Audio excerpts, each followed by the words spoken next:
13. 13. Дейности.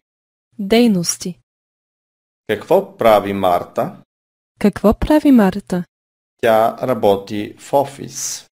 Тя работи в офис. Тя работи на компютъра. Тя работи на компютър. Къде е Марта? Къде е Марта? На кино. На кино. Тя гледа филм.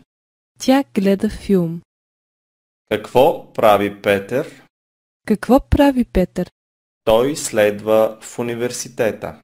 Той следва в университета. Той учи езици. Той учи езици. Къде е Петър? Къде е Петър? В кафенето. В кафенето. Той пие кафе. Той пие кафе.